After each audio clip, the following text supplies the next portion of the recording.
pengalaman hidup kita mengacu kepada Al-Quran dan hadis ya, Sunnah ya. Nah, bagaimana dengan adat atau budaya yang dimodifikasi oleh para wali gitu kan ya, untuk memasukkan menyebarkan syiar Islam, sehingga akhirnya sekarang menjadi kayak apa budaya di kita, Mbak, contohnya seperti tahlilan gitu, Mbak. Nah itu apakah menyalahi Al-Quran dan hadis gitu, Mbak? Terima kasih, Mbak. Jadi yang harus kita bedakan itu, para sunan, para wali itu nggak mungkin mereka membuat sebuah ibadah, tata cara sebuah ibadah. Dan ketika para wali ingin menerapkan hal itu karena ingin merubah satu tatanan sosial, mereka diskusi dulu. Makanya ketika ada satu kegiatan-kegiatan di malam-malam kematian, itu berdebatlah antara Sunan Kalijaga dengan Sunan Bonang. Kalau Sunan Bonang itu jelas dia ingin menerapkan atau menegakkan Islam. Jadi ingin menerapkan hukum Islam. Dalam hukum Islam itu nggak ada acara setelah kematian kecuali takziah. Tetapi masyarakat kita pada waktu itu yang masih didominasi oleh orang-orang Hindu, itu kerap setelah kematian itu ada kegiatan keagamaan. Cuman zaman dulu itu biasanya kadang suka diselewengkan. Orang kematian main gaple, mabok-mabok minum arak. Dan itu tercatat dalam sejarah. Karena apa? Mereka memiliki keyakinan-keyakinan tertentu terhadap hari-hari kematian. Hari pertama ketika kematian itu, rohnya itu masih ada di dalam rumah. Begitu masuk hari ke-7, dia ada di luar rumah, tapi masih ada di dalam pekarangan. Umur 40 hari setelah kematian, dia ada di luar pekarangan, tapi masih mandang rumahnya. Di hari ke-100 dia sudah mulai menjauh, tetapi masih melihat rumahnya. Di hari yang ke-1000 dia baru sampai di ruang. Sehingga di hari-hari tersebut, hari ke-1, 7, 40, 100, adanya kegiatan-kegiatan agama lain. Nah, ada seorang sunan, seorang wali yang ingin merubah tatanan itu. Daripada ngumpul main gaple, pada minum arak, ayolah baca-baca hafalan Quran, baca ini, baca itu, dijelaskan tentang Islam seperti apa. Mereka masuk dari segi seperti itu. Tetapi diakui Sunan Kalijaga sebagai murid Sunan Bonang, hal ini tuh nggak dibenarkan. Tetapi alasan Sunan Kalijaga, ini kan kita sedang berdakwah. Ketika pemahaman Islam mereka sudah baik, kita kembalikan kepada ajaran Quran dan Sunnah. Makanya para sejarawan itu sepakat ada pemutusan dakwah di situ. Yang tadi secara awal ingin dijelaskan secara Islam, yang kafah, yang benar sesuai dengan ajaran Nabi, yang pada akhirnya keterusan menjadi sebuah adat dan budaya.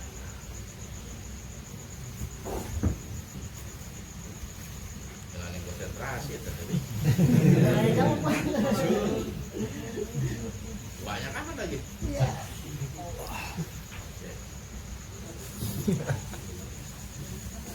Bisa keluar, Res. Nanti aja nanti.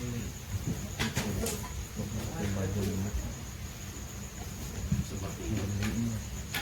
Itu yang masalah tahdir. Kalau masalah keduniawian, kita diberikan keluasan untuk mengembangkan itu. Makanya Rasulullah SAW pernah bersabda begini, antum a'lamu bi umuri dunyakum wa fi umuri dinikum fa ilayya. Antum a'lamu bi umuri dunyakum itu artinya engkau lebih tahu tentang kehidupan kalian semua, kehidupan dunia kalian. Kalian lebih mengetahui, kalian boleh mengembangkan. Tahun ini naik onta, tahun depan naik motor, tahun depan lagi ada yang lebih cepat lagi. No problem. Boleh-boleh aja. Karena apa? Antum a'lamu bi umuri dunyakum. Kalau lebih tahu dengan urusan dunia. Tapi ingat kata Nabi, wa fi umuri dinikum, dan ketika engkau berbicara tentang agamamu, apa kata Nabi? Fa ilayya, lihat aku. Arti lihat apa? Contohnya kepada Nabi kalau masalah ada. Kalau kita lihat bangsa Arab, ada yang pakai kemeja, nggak ada. Apalagi rompi kayak begini,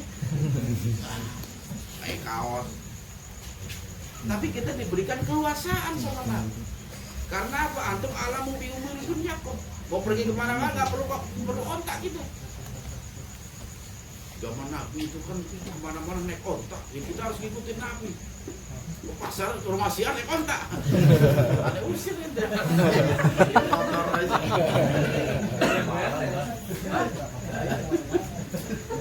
Mentang-mentang ingin mencontoh Nabi, ontak itu. Itu urusan dunia. Di zaman Nabi itu makannya paling gandum, top-topnya paling sate, kambing bakar segala macam. Sekarang udah macam-macam, no problem gitu. Jadi mau makan pizza, makan apa kayak yang penting halal, no problem. Mau diolah sedemikian rupa, yang penting halal.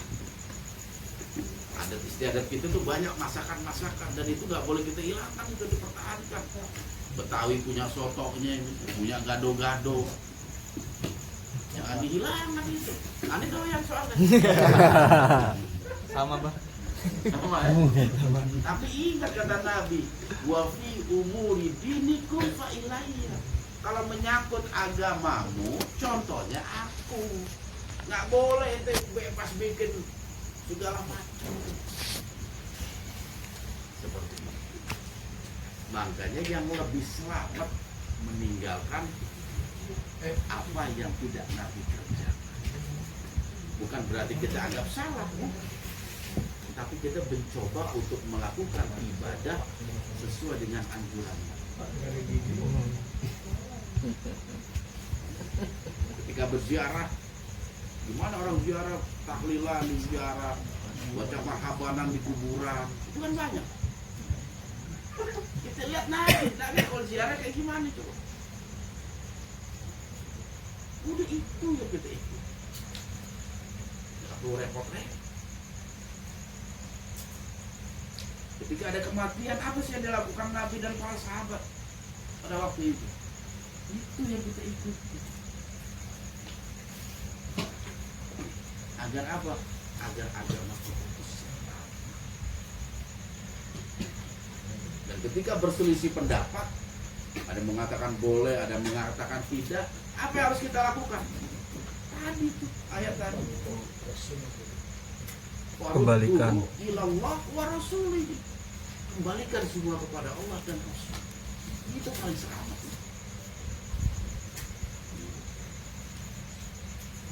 Kesampingkan pendapat itu. Kesampingkan. Karena kita beragama mencontoh Nabi. Jangan sekali kita bikin aturan sendiri. Nggak boleh dalam beragama kita bikin aturan sendiri. Kecuali sesuatu yang disunnahkan. Itu boleh. Tapi kalau rangkaian sebuah ibadah, Nabi yang mencontohkan dan memberikan petunjuknya kepada kita. Kalau secara teknis, sesuatu yang disunnahkan itu bisa kita kayak pengajian kayak begini, majelis taklim pengajaran, itu sesuatu disunnahkan. Teknisnya kita bisa berbagai macam hal, mau duduk di bawah, mau duduk di atas, mau pakai mimbar, no problem, teknis. Yang penting ada pelajaran tentang Islam, karena itu sangat dianjurkan dalam ajaran kita menuntut ilmu. Walaupun di zaman Nabi ketika Nabi memberikan pelajaran kepada sahabat, modelnya nggak begini. Modelnya nggak begini. Sahabat tuh ada kanan kiri Nabi, dan ada yang paling depan, pengen dekat sama Nabi. Sahabat, oh di sini kan jauh. Oh ya, belakang-belakang ada tanya. Yang jelas materi itu memang materi yang cukup dalam. Dan yang paling selamat adalah mengembalikan kepada petunjuk benar, dibanding kita berdebat ataupun berselisih pendapat. Yang tadi saya ceritakan itu salah satu asal usul kenapa ada hari ke-1, hari ke-7, 40 dan lain sebagainya. Dan itu ada kitab buku tersendiri karangan Sartono Ahmad Jais tentang asal usul tahlilan di Indonesia. Tapi kalau untuk masih membaca kayak dia surat-surat di dalam Al-Quran itu yang jalan bisa Jadi masalah kalau itu. Dan takziah itu batasannya 3 hari takziah. Jadi kalau kita punya keluarga meninggal, saudara dan lain sebagainya, itu batasan itu 3 hari.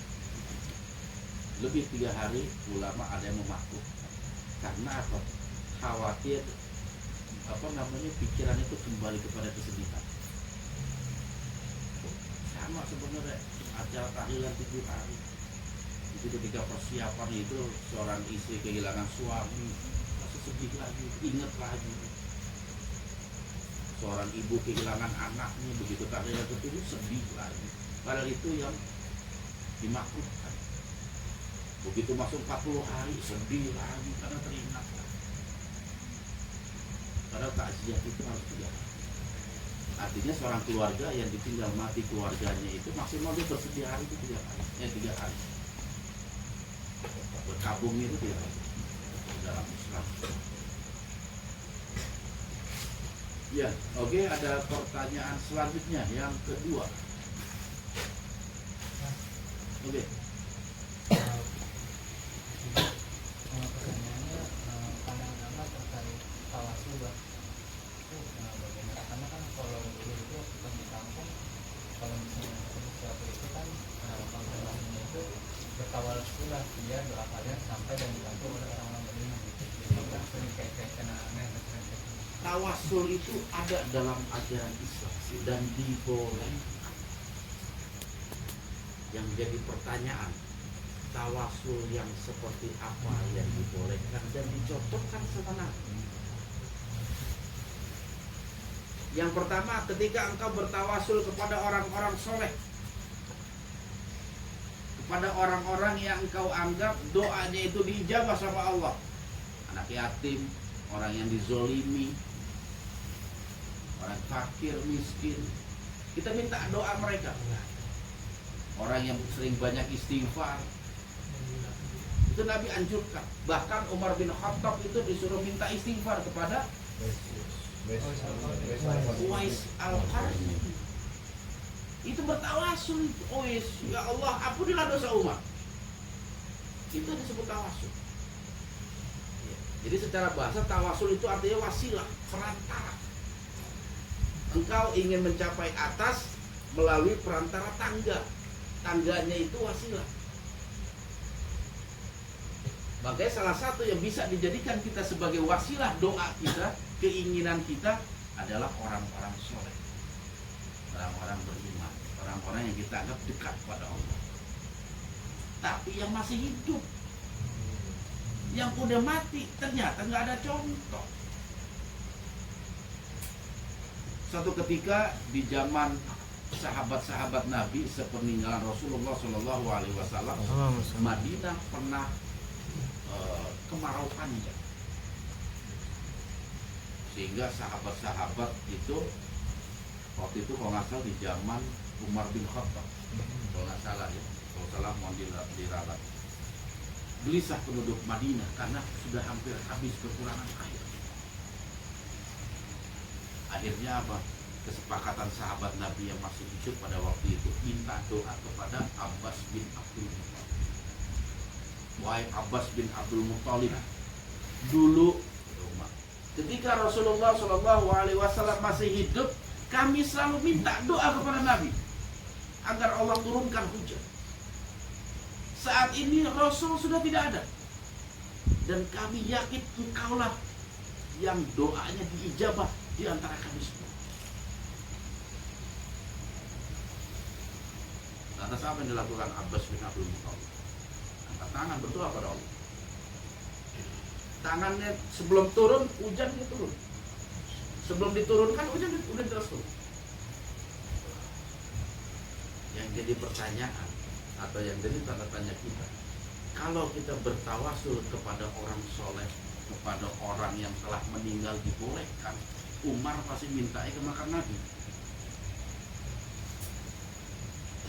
Tapi kenapa kepada Abbas bin Abdul Muttalib? Yang masih hidup. Itu salah satu contoh. Terus yang kedua, kita boleh bertawasul dengan kebaikan-kebaikan kita. Kita boleh bertawasul. Suatu ketika kita pernah nolong orang misalnya dalam keadaan sulit. Kita pun sebenarnya dalam keadaan sulit, tetapi kesulitan dia jauh lebih sulit, sehingga kesulitan kita tidak lebih besar dari kesulitan dia. Ente sulit pikir nggak? Jadi beribet kita. Dan kita yakini perbuatan atau kebaikan kita itu diterima oleh Allah. Maka kita bisa sebut ketika kita ada satu musibah, ada satu problem yang besar. Ya Allah, perkuatkanlah ketabahan ini dan berikanlah petunjuk terhadap problem hamba. Kalau dulu aku beramal, engkau ijabah, engkau terima, maka terimalah doaku. Jadi kita berwasilah melalui amal soleh itu dibolehkan. Dan juga kita bertawasul dengan kemaksiatan yang bisa kita hindari. Itu pun boleh. Jadi banyak tawasul-tawasul, kalau nggak salah ada 4 itu yang dibolehkan dalam ajaran. Bertawasul melalui Al-Quran.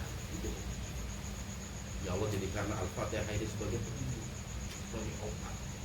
Itu bertawasul. Ada ayat kita bacain, Al-Fatihah suruh minum, itu kita bertawasul. Dan itu dicontohkan oleh Rasulullah SAW. Jadi kalau kita ingin melakukan tawasul, maka carilah tawasul yang dicontohkan oleh Rasulullah SAW. Jangan yang nggak dicontohkan yang kita amali. Kita meninggalkan sesuatu yang dicontohkan. Balik. Kita pun pengen naik jabatan, pergi ke gua-gua, zikir di sana, sholat di sana, puasa di sana. Kita tanya, itu kenapa kok ibadah kok di gua ini? Oh, ini kan wasilah. Tawasul. Bukan wasilah doang ini syariat. Sebenarnya saya minta pada Allah. Tapi kenapa nggak di masjid aja? Memang dicontohkan sama Nabi. Yang datangin ulama minta petunjuknya, bukan datangin kuncen, minta petunjuk kuncen. Ini kan yang ada petunjuk Nabi kan kita suruh ke ulama, orang-orang yang soleh untuk minta nasihat, minta petunjuk, minta bimbingan. Ini malah ke kuncen, minta bimbingan. Itu udah jelas salah tawasulnya. Jadi kita harus juga mencari tawasul-tawasul yang dibolehkan dalam ajaran kita. Jangan sampai kita terjebak dan terperangkap kepada tawasul-tawasul yang tidak dicontohkan sama Nabi atau para sahabat. Pertanyaan terakhir.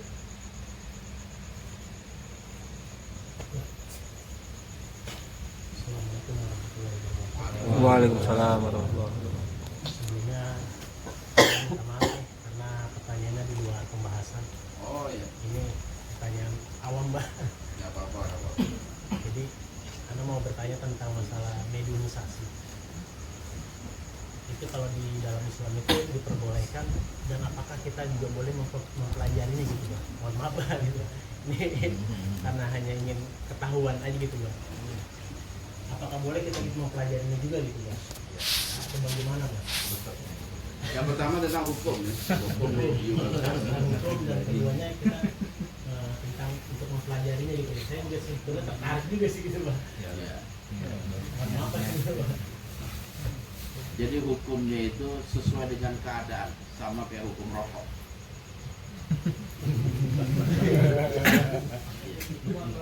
Secara asal tawasul itu sesuatu yang mubah karena dia urusan dunia, bukan urusan ibadah. Jadi urusan manusia itu ada dua, ibadah dunia. Kalau urusan ibadah kita perlu petunjuk Nabi. Boleh apa enggak kita melakukan ibadah ini? Tapi kalau urusan dunia kita nggak perlu nyari petunjuk Nabi. Paham?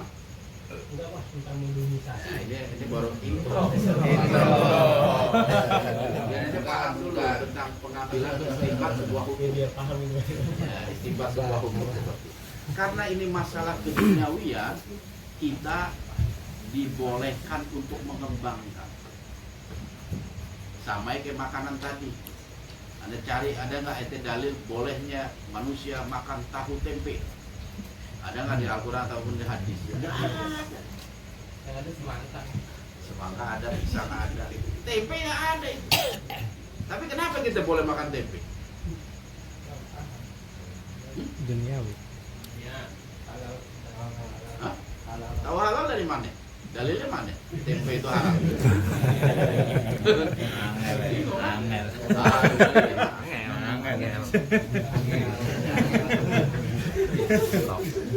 ada nggak dalil halalnya tempe? Kacang-kacangan. Hmm? Kacang-kacangan. Kacang-kacangan. Kan ada kacang-kacangan. Apa kacang-kacangan? Itu kan tempe dari kacang gitu. Oh, boleh ngambil? Bahan tempe tahu halal yang pertama karena tidak ada larangan. Kalau urusan dunia yang kita cari larangan, kalau urusan ibadah yang kita cari perintah. Jangan ditanya apa ente. Taruhlah masalah tahlilan, ada nggak perintahnya? Karena apa? Masalah ibadah kita harus tanya perintahnya. Kalau masalah makanan atau keduniawian kita tanya larangan. Selama masalah dunia tidak dilarang sama Nabi, boleh kita lakukan apapun itu, selama nggak ada larangan. Tapi urusan ibadah, selama tidak ada perintah, nggak boleh kita lakukan. Nah, itulah hukum mubah. Itu masalah dunia. Kita ke kantor naik motor, boleh apa enggak? Selama nggak ada larangan, boleh-boleh aja. Pernah kan Nabi ngelarang, jangan sekali-sekali kalian naik motor ke kantor. Itu sebenarnya istimbat hukum, pondasi dasar ketika kita ingin mempelajari sebuah hukum. Ketika berbicara dunia, yang kita cari larangan. Babi, boleh nggak kita makan? Nggak Iya. boleh, karena apa? Haram. Larangan. Bukan perintah, tapi larangan. Makan tempe, kita makan tempe bukan karena perintah Nabi. Karena apa? Karena nggak ada larangan. Pakai HP, Pak. Minuman khamr, hukumnya apa? Kenapa Haram. haram? Karena dilarang. Tapi kalau kita minum air putih, ada nggak perintah Nabi?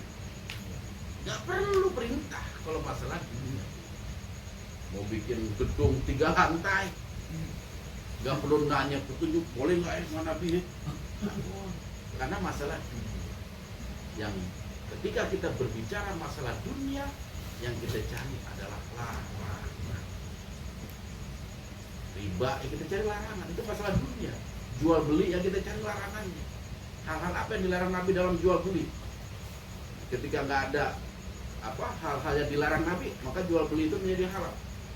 Itu masalah dunia. Jadi yang dicari adalah larangan. Ini kunci.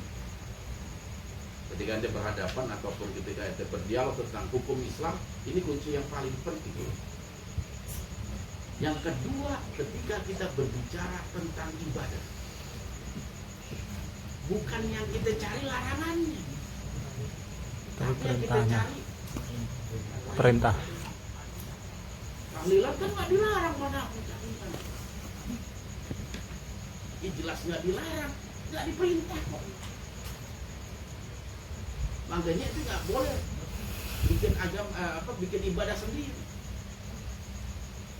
Saya mau sholat subuh 4 rakaat, 2 rakaat mah pendek bener lah. Cetek kalau cuma 2, 4 rakaat subuh. Halal apa haram? Kenapa haram?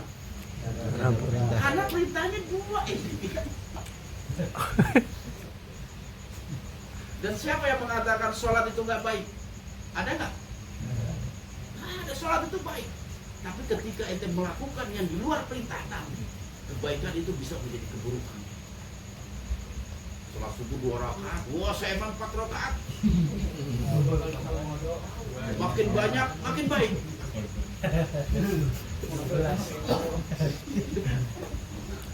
Jadi itu kunci ya. Kalau masalah duniawiyah yang kita tanya, ada nggak larangan Nabi? Kalau masalah ibadah apapun itu kita tanya, ada nggak perintah atau petunjuk dari Nabi? Jadi kita nggak boleh sembarangan bikin sebuah ibadah. Kalau tidak ada perintah dari Nabi atau anjuran dari Nabi, kita nggak boleh lakukan. Sekarang mediumisasi urusan ibadah atau urusan dunia. Yang kita cari adalah larangan. Ada larangan Nabi. Kalau nggak ada larangan Nabi berarti ibadah. Tetapi hal itu bisa menjadi makruh ataupun haram ketika kita tidak memiliki ilmu tentang mediumisasi. Karena inti mediumisasi adalah komunikasi. Kalau kita memediumisasi lantas apa dikatakan mbah kita ikuti, tuh jangan lupa malam Jumat kopi pahit kopi manis. Kita nggak tahu ilmunya. Kalau kita anggap ini engkong. Kita nggak tahu kan, kita nyumbun aja jadi haram. Karena apa? Kita nggak tahu ilmu. Mas nemuin satu ada orang begitu. Jadi dia sendiri bisa katanya eyangnya dia itu bisa masuk ke tubuhnya dia. Makanya saya juga nggak kurang yakin gitu kan. Ilmunya udah nyimpang. Ya. Makanya ada ulama yang pada akhirnya untuk menjaga akidah tauhid kita mengharamkan mediumisasi. Karena apa? Khawatir seperti itu. Begitu yang masuk ngaku sebagai engkong, kita percaya. Karena apa? Kita nggak tahu ilmunya. Pemahaman Islam kita masih dangkal. Sehingga kita percaya aja. Tuh besok kalau kerja jangan lewat sana. Kenapa mbah nggak lewat sana? Ada janda cakep. Gendeng juga tuh setan. Itu kalau kita nggak tahu ilmunya bisa terjerumus ke dalam jurang kesesatan. Makanya banyak ulama yang mengharamkan komunikasi dengan makhluk gaib. Karena apa? Takut terjerumus, takut ente ditipu. Yang pada akhirnya banyak saudara-saudara kita yang seperti itu. Minim Fatihah kepada Haji Hajah Dewi Lajah. Itu banyak. Kemarin baru datang juga ke sini. Minim Fatihah kepada Hajah Ibu Lajah.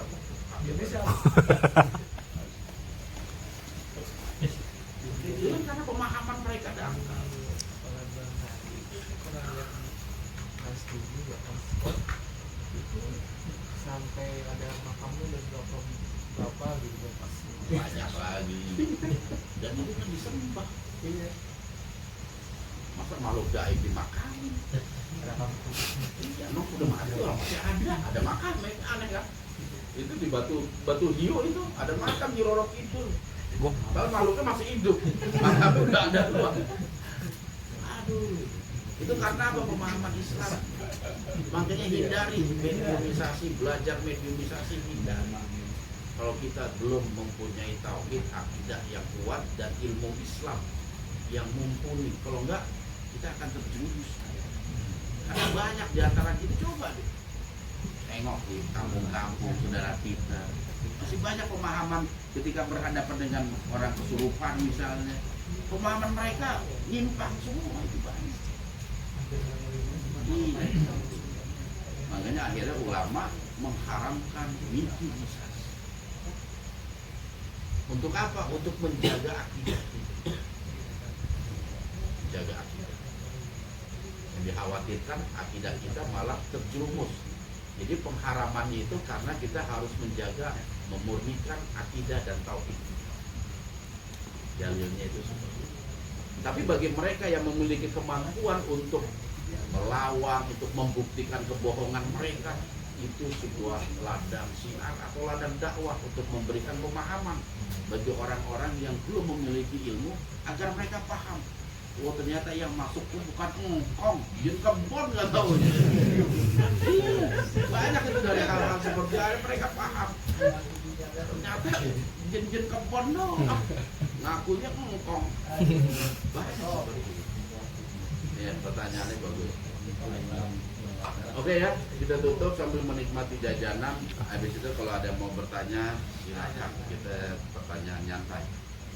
Nah inilah sahabat-sahabat tuh, mungkin itu yang dapat kami sampaikan. Insya Allah minggu depan kayaknya udah mau persiapan umroh. Kayaknya pengajian kita akan dilanjutkan tahun depan ini. Lama bener libur ya. Iya, lama libur ya. Tahun. Nah, mudah-mudahan ilmu yang diajarkan bisa sama-sama kita amalkan. Intinya bagaimana kita sebagai hamba Allah, sebagai umat Rasulullah Shallallahu Alaihi Wasallam senantiasa memegang teguh sunnah-sunnah yang telah beliau ajarkan. Agar apa? Agar Islam kita Islam yang kafah, yang menyeluruh, yang terbebas dari noda-noda syirik. Akhirnya hanya kepada Allah jualah tempat kita mohon ampun atas segala dosa, memohon perlindungan atas segala bahaya, dan memohon pertolongan atas segala kesulitan yang kita hadapi. Marilah sama-sama kita tutup dengan membaca doa kafaratul majlis. Subhanakallahumma wa bihamdika asyhadu an la ilaha illa anta astaghfiruka wa atubu ilaik wal afu minkum. Wassalamualaikum warahmatullahi wabarakatuh. Waalaikumsalam warahmatullahi wabarakatuh. Ya, di